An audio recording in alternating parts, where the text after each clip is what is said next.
Thank you. You may have your seat. We have another short time. Once again, I would urge you, I'll keep urging you because if I have anything good to say to my brother, I should say it and encourage you. Please go back to social media. As soon as these snippets come out, make sure you consume them and put them on repeat. And your life will never remain the same. Words, words, words. God used words to form the world. Amen. Words are powerful. You know, we heard a lot from the panelists of the first panel session, and trust me, you can't keep getting enough. Amen. Thank you, Pastor. Thank you, FL, for agreeing to join us. It's an amazing opportunity. This session, the essence of this session is to cap up and to expound a little and to just throw more light, a bit of more clarity on all the things we've discussed. There's nothing new out of it. There are some key touch points that from Wednesday all the way till today, the men's conference started. Actually, from Sunday, we had a football match. On Monday, we had meetings online. We had prayers. We had men's health talk on Wednesday. You know, we've been rehearsing. I mean, it's been a lineup of amazing activities that has really enriched every man that has been a part of it. Yeah, I think that's a good place to clap. Yeah, it's been an amazing 1 week. Trust me, filled with so many enriching activities. So, sir, we just want you and FL to just help us touch on the few things that you feel we as your children we might have missed out on, that you feel are necessary. But I'll throw some of them to you in form of questions, but feel free to interject because, yeah, my August. I have to show respect. So, sir, I would like to start off with this particular touch point. I think it was Elder Mamachi that said something about humility. And I was throwing this to you some time ago about, for a man, what is, so I'm starting with you, sir. What is the true form of humility? I mean, a lot of us go around saying, I'm humble. But what are the check marks? Am I being humble the wrong way? Or is in some people's word, humility? Is it humility or humility that I'm exhibiting? Because one is wrong and the other one is correct, sir. Thank you so much. I can't start without celebrating and appreciating the elders that shared. Wow. If the service closed there, we had church. We already had church. One more time, please. Let's do it like people that hope to live long, good lives too. Long, good lives. We truly honor Papa Mbaya and Mama Chi for blessing us. Amen. You may be seated. That's the first test of humility. Who you are ready to celebrate is the first test of humility. A truly humble man has recognized the difference in people and has accepted to celebrate them for their difference. A relationship is only as powerful as the acknowledgement of what it brings to the table. You said something about filtering your relationships, checking your relationships. One of the things that will help that filtration process is ask yourself, what's the contribution of this relationship to the destiny I hold dear? Two things disqualify that person. Two answers. One, if you discover that their contribution is negative, they are out. If you discover that you also don't know the answer to the question, they are out. Because if they're not consistently adding to you, then they are taking from you. And many times they take from you without looking like they are taking from you. Because many times all they are taking from you is time. They're not encouraging you to do anything bad. They're not encouraging you to be on crack or coke. You just notice that when you're with them, your time is gone.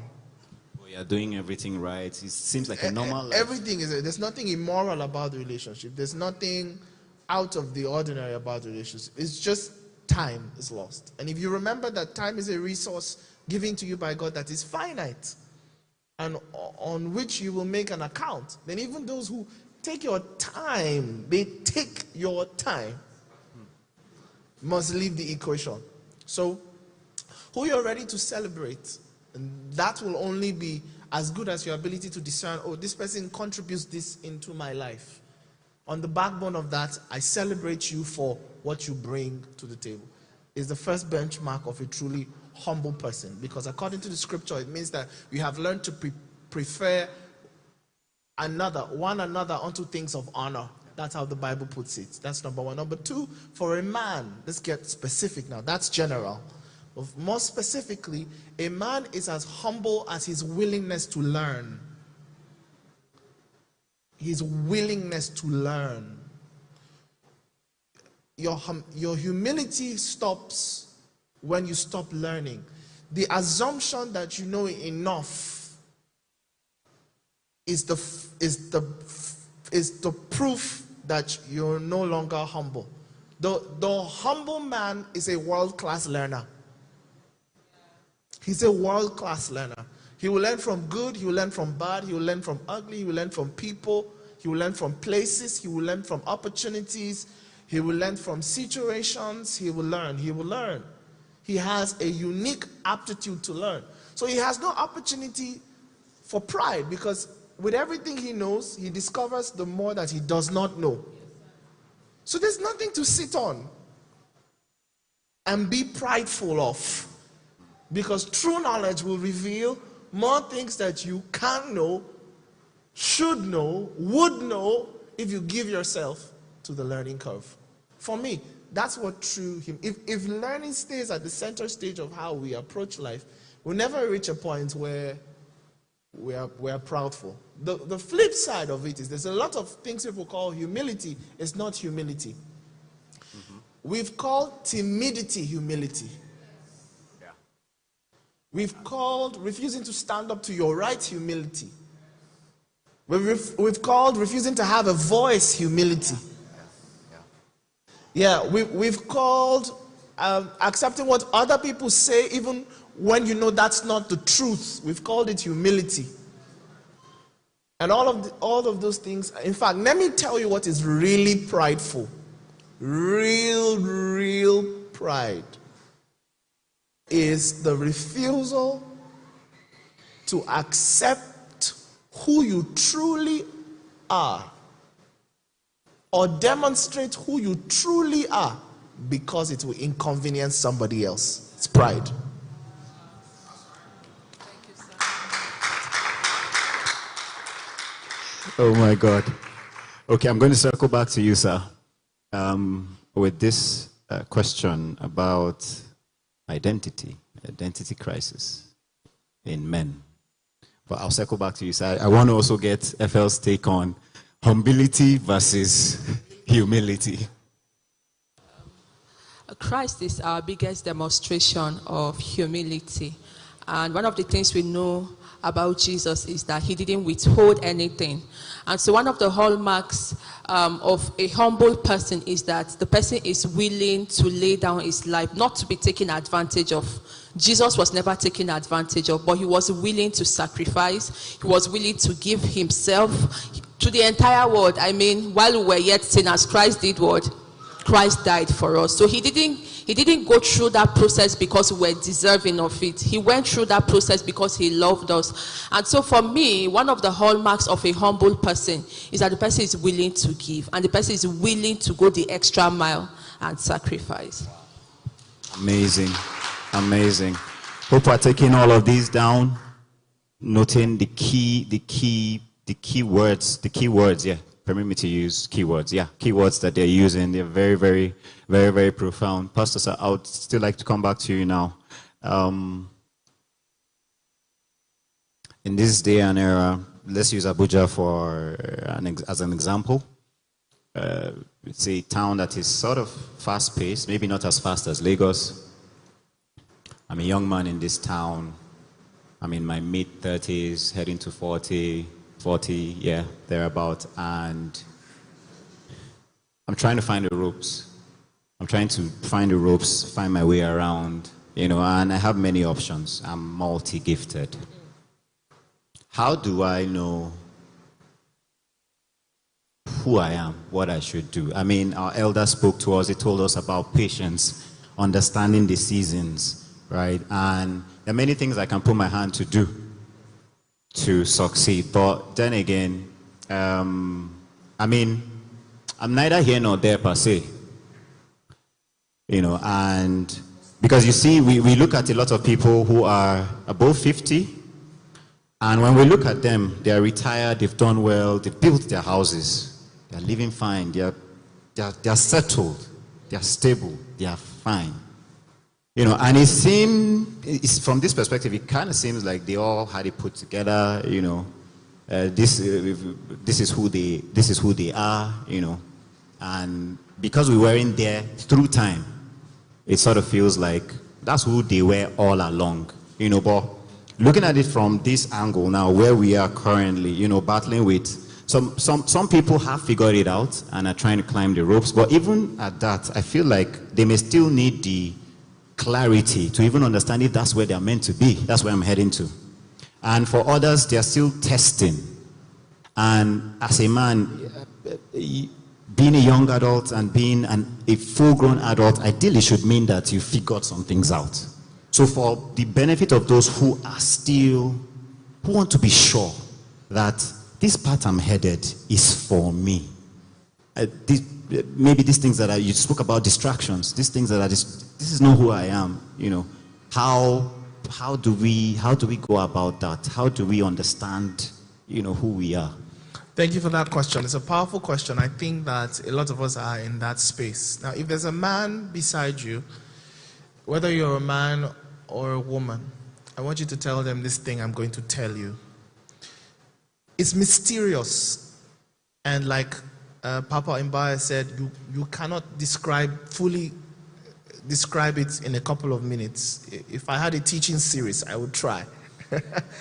But 3 things bring clarity to men. 3 things. You're struggling. There's no one-size-fits-all principle, but if you practice these 3 things, somewhere along the journey, you will be clear about purpose, the difference between purpose and ambition, like you heard the elder say. 3 things. They've helped me. Number 1, ask somebody by your side, what do you see?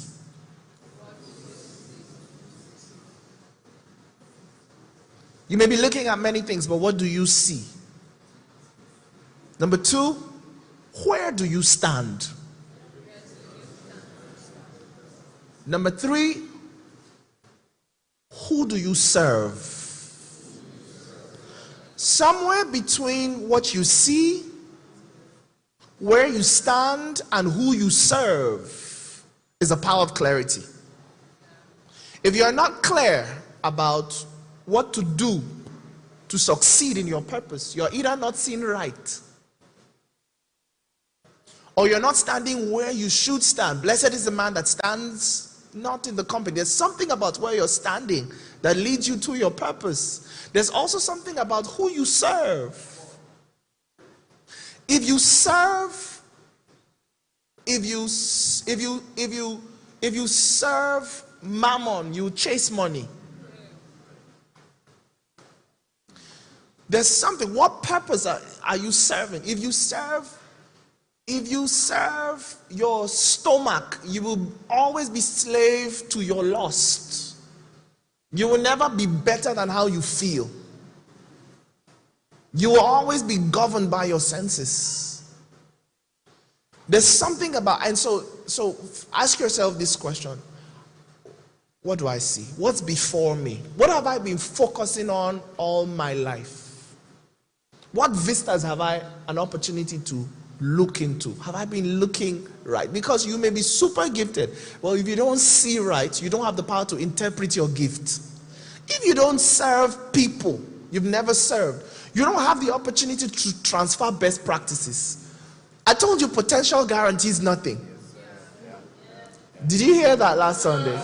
Guarantees nothing. We all have potential. What guarantees success is the decision to start, the discipline to continue on the things that you start, and then the determination to always finish, never be a ghoster.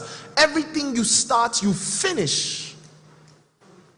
Now, it is in serving others that you build the fortitude of discipline. You'll never get it by yourself. Or else you should have sat at home and they should have brought books to you from school and you should have read all of them and become knowledgeable, educated.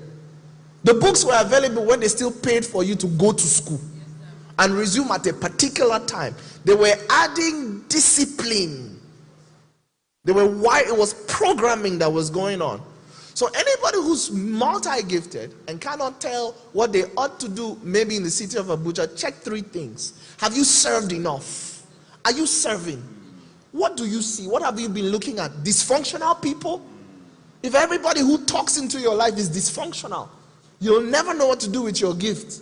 You'll be too insecure. You have too much trust issues. You have too much questions. They will cloud your ability to take the steps in faith. Because everyone's story you know is a story of somebody who tried and was duped. Somebody who tried and failed.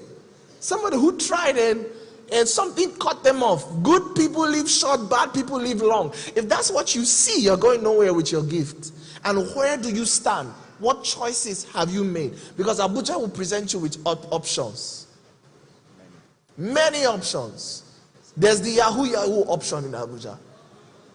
There's the sugar mommy option, especially if you're a fine boy. It's in Abuja. There's all kinds of options. So clarify what you see, clarify where you stand, clarify who you serve, and clarity will come to you. Thank you, sir. A lot of things are popping up, but like you said, for the sake of time, we can't go as deep as, because these things, they are not surface matters. No, sir. Thank you so much for that, sir. And I would like to place a request in front of you so that my Kingman coordinator will accept that in our conversations, we will need to pull on some of these things and deal with them deeper, the conversations we have online. Yes, sir. Yes, sir. Thank you. That's amazing. So we're still going to go deeper. FL, I would still like to just get your take on this. We're still going to talk on communication with the women folk, because we're talking about the complete man of steel. So part of being a complete man is also being able to interact with your environment and your counterparts and the people around you. So I still want us to come back to the topic of communication from a man of steel, because let's know if we're doing it right. Yes, sir. I'm still going to come back on that, but FL, I would like to get your take on identity crisis. Okay. So for me, in finding yourself, I would say look out for that thing you're passionate about. There are a lot of things that could be exciting. You could be multi-talented, like our pastor said. You could have lots of potentials. But in finding yourself, one of the fastest ways to finding yourself is look out for what you are passionate about. That thing you're willing to do even when you are stressed. That thing you're willing to go to bed stressed about. That could be an area of purpose, and that could be an area that could bring clarity of your identity. So look out for areas you're passionate about. Look out for what gives you fulfillment. And like Pastor said, serve, because you could be passionate about a thing. You could find fulfillment in an area, but if you haven't served, you are not going anywhere. So young people, men, please serve. Make sure to serve, like Pastor said. Thank you. Thank you, Mama, for that. Permit me to take a controversial twist to what you just said. Okay, passion. A lot of guys have it. That is not passion that will put food on the table. So, in that kind of scenario now, give and take, how do we go about it? Okay, I will say again, serve. Because if you're passionate about a thing, it's not enough to be passionate, but fine-tune it in the place of service. Serve someone. Now, the thing that happens is that as you begin to serve, we will test consistency. You can come now and say, oh, I'm passionate about a particular thing, I'm passionate about a particular thing. But in the process of you serving, we get an opportunity to test your consistency. If you cannot be consistent about that thing, then you are not yet passionate about it. If you are passionate about it, you're willing to do it over and over and over again until you hit purpose. Thank you so much for that clarity. Oh my God, we're pressed for time and we can't go deeper. So I made a disclaimer at the beginning of this that I'm going to reiterate this. So please don't get offended. For as many times as you hear it, go back to the online messages and listen to this and brood over them. Yes, sir. Pastor, quickly we'd like to move on to the topic of communication between a man of steel and the people around him. How should a man of steel communicate with especially the women folk? There's many ways to think about that, because men are on different levels and they will have to communicate with ladies, women, girls on very many different levels. Okay, so just to throw a bit more context, we're looking at men aged range between 25 to 50, for instance. So this is I give you an example. I'm building a persona now, either of maybe two categories. One who is about to get married, still single, about to get married, going through the motions of life, either working or, in a job space or something like that. But basically one who is about to get married and one who is already married. I know we have a family conference coming up soon, so I don't want to dwell too much on. Yeah, that's a good point to clap. I know a lot of amazing topics are going to be thrashed in that conference, but so not to dwell too much on the family aspect, but as a male figure, you have a spouse. Maybe there's something, maybe you're not understanding how well, because I just want us to deal with how men communicate with women, just both from the perspective of a man who is single and a man who is already married. I don't know if that narrows it down a little. Yes, it helps. Thank you. You heard one of the elders talk about ego. One of the things that a man must watch out for is, because of the idea that the woman is the weaker vessel, a weak man wants to take advantage of a weak vessel. Yeah. A strong man wants to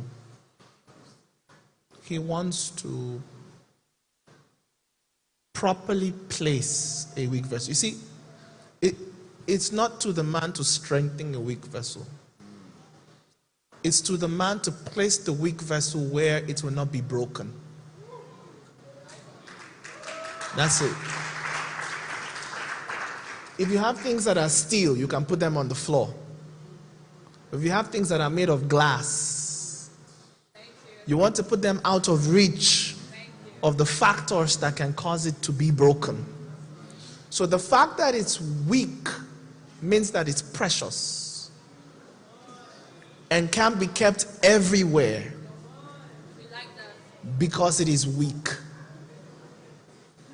And don't forget, it's not the content that's weak, it's the vessel. The vessel carries the content. It's like having this treasure in an earthen vessel. Never confuse a weak vessel for a weak content. The content is strong. But what was used to preserve the content was a fragile vessel, which means it's a test of handling. It will only prosper in the hand of somebody who knows what to do with something whose covering is delicate. Give a shout to the Lord. So we turned weak vessel to an insult. Oh, the women had a weaker vessel. Did you hear what you said? You were not listening. You assumed that a weak vessel means weak content, whereas the same you who made that wrong assumption is afraid of bombs. What is a bomb? It's powerful content in weak vessel. That's a bomb. The vessel is made weak on purpose. Oh my God, you're not hearing what I'm saying. So that with any little contact with the surrounding, what's on the inside gets an opportunity to explode. So every woman is like a bomb, shaped by God like a bomb. The power is strong, intentionally. Don't ever look at a bomb and insult it that its vessel is weak. You may not live to, the last you may hear will be the sound. You may not live to see what happens to you when you dare to insult what God designed that way. If you have that mentality about the female folk, then you're ready to talk to the female folk. You're ready. You're ready. If you don't have that mindset yet, keep your mouth shut. That's all I have to say.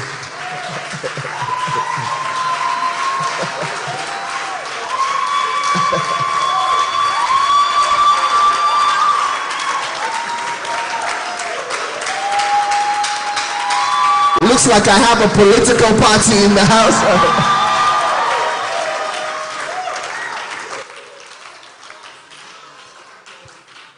I'm literally stunned.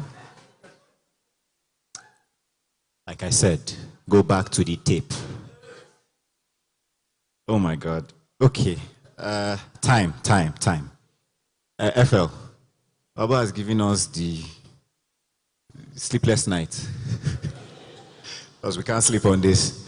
From a woman's perspective, ma. Little tips, steps that can help us communicate with the women folk. I mean, there's this lady that, I don't know if me and her, maybe we have some form of communication issues, but I'm not feeling her and I get upset a lot of times when we're like, why you nagging me? How should I respond, or how do I navigate that terrain? You know, I'm just using that as one example from the to cover the perspective of interaction. You know, both in terms of gesture and not just language. How do we go about it? Our pastor has touched a lot about it, but one key tip amongst many when you want to communicate with the female folk is listen. If you haven't listened to a woman, you would not know how to communicate well with her. Every man who knows how to successfully communicate with his own spouse or the female gender is one who has learned to listen. Because sometimes women may not say everything in words, but if you listen well, you will pay attention to every detail. You will pay attention to her moods. And so that's the first thing, learn to listen to a woman. The second thing is treat a woman with utmost love and respect. Women want to be treated with love and respect. Your words should be loving. Your words should be respectful, even in correction, because we love to be corrected.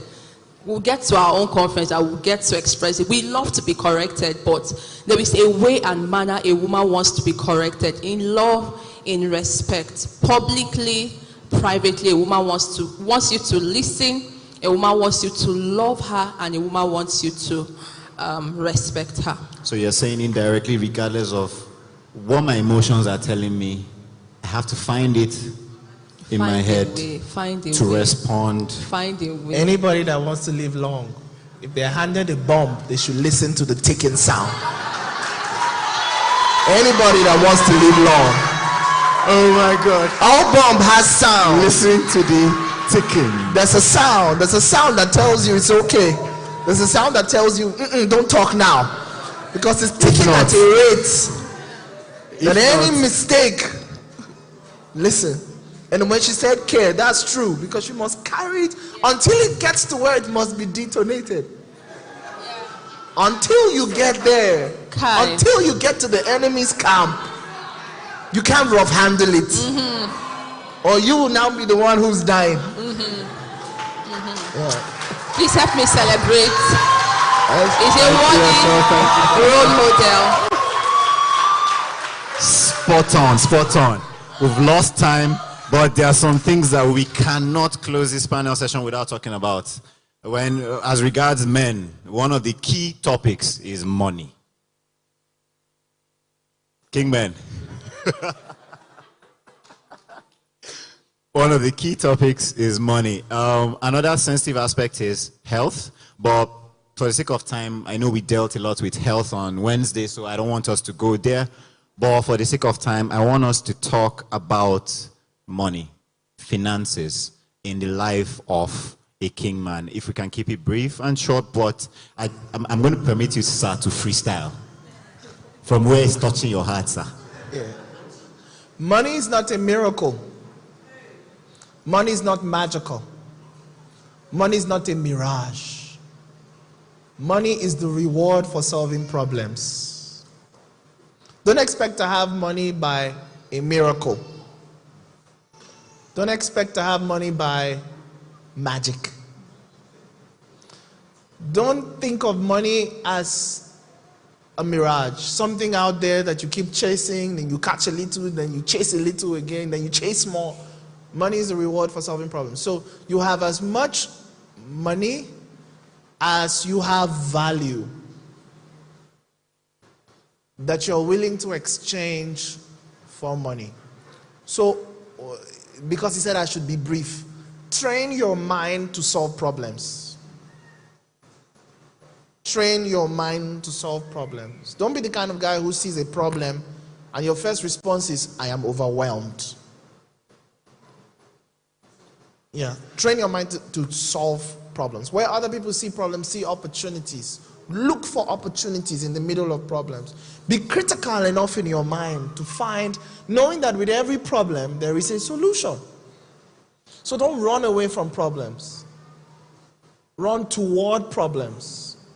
After acknowledging that it's a problem, don't ever stop critical analysis of a problem, except you have thought deeply about money. Comes easy to people who have a position that says, I am the solution to this problem. Thank you, Pastor. I'll throw one final question back at you when I circle back to you, which is, what's in your heart for a man of steel? I'll come back to you with that. FL, from a woman's perspective, when you see us men, what would you see in a man, in how a man handles money, that you would say, this is admirable, from a woman's perspective? From a woman's perspective, how he prioritizes the use of his money. I mean, if we go to, I don't go to the club, disclaimer, but if we go to the club and what they call that $1 million Naira drink, Azu, right? Yeah. There's this thing they do where you spend a large amount of money and they bring one bottle of champagne, but it costs so much money. I mean, would that impress you No. And so what a woman admires most in the use of money in the hands of a man is in the area of priority. A woman wants to see your finances go towards God's work. A woman wants to see your finances come next to taking care of her and the entire family. So you can have so much money, but if your priorities are lost, you haven't earned the woman's respect in the area of money. Thank you. Ladies, I trust FL did justice. Thank you, ma. Profound. Let me start with you. Mama, final question. We've lost time. Forgiveness to our service committee for stretching, but this was necessary. When you hear, FL, when you think about the complete picture of a complete man, like the full picture of, beg your pardon, of a complete man, what comes to your mind? I permit you to freestyle, however, touch on any topic. Two things, leadership and collaboration. every woman wants a man in her life that could lead her right. So a woman is looking for leadership in a man. My God. Women are looking. One of the things, let me throw back a little. One of the things, aside the many spiritual things that made me fall in love with my husband, and that I didn't need to overthink it or overpray it, was the leadership I saw in him. I knew that this is the kind of person I can submit under. See, submission is an instruction, right? It's a commandment. It's what we ought to do, but you can choose who you submit to. And so in talking about it, a woman wants to see a man lead. We're not saying be perfect, and that's why the area of collaboration comes in. A woman wants to see you lead, but at the same time, a woman wants to see you collaborate with her. Sometimes she wants to see you collaborate with the children. Sometimes she wants to see you collaborate with your fellow men. So a woman is looking out for two things: leadership and collaboration. Men of Steel, I'm sure we're listening. And indeed, after this conference, we will emerge as true men of steel. Pastor, final words. When we came up with this topic of men of steel, what was in your heart, sir, for us? You don't want to touch that. Okay? I stepped aside at this conference just to allow other people gain expression with their giftings, their callings, and their place in the body of Christ and the church. So I'm not going to do a lot of exposition. Much of what you're going to see, Man of Steel, is demonstrated. You saw it in our collaborative song. You saw it in our ability to take the lead. And we're not done. We have more things to happen this morning that will blow your socks off. So what I had in my mind was to display a man of steel. I wanted the church to see a man that's kitted, ready for life. Helmet on, breastplate on, ready. He's packed, he's ready. He's ready. Whatever life throws, he's ready. I wanted to show this generation that we still have, in the middle of lily-livered men turning women and accepting feminine roles in relationships, we still have men of steel who are ready to protect, who are ready to guide, who look like they are worthy to be followed because they are clad, prepared, head prepared, body prepared, feet shod. They're men of steel, made of steel, not some cheap carbon. Steel. That was what was in my heart. But let me tell you this: 3 things alloyed together to make a man of steel. 3 things are forged together to make a man of steel. Number 1, peace. Number 2, power. When you think about steel, you only think about power, but it's only one of the components of a man of steel. There's peace, there's power, and there's patience. And that's why it meant a lot to me when I heard what the elders had to say. Now, when a child is born, he's born with peace, no power, no patience. When he grows up to be a man, he now has power, but he may have lost his peace. When he's old, life forces him to be patient because he doesn't have as much power as he used to have. And he may have struggled so much in life, he's now lost his peace. So the child has peace. The young man, the man of steel, has power. But the older man has patience. But the man of steel needs both power, peace, and patience. In this generation, where we have the Zoomers emphasizing power, social media is saying, don't be patient. You can have the Lamborghini now. And peer pressure is leaking all the peace from you. So the man of steel has found a way to be childlike enough to recover his peace. Because he has power by default, but not peace anymore. He's also listening enough to elders to get patience. The Bible says we should follow men who through faith is power, is pistis is power, is spiritual power, and patience obtain the promise. So you need three things. You're out of control if you've lost your peace. You're out of control if you've lost your patience. You're out of control if you do not know how to handle your power.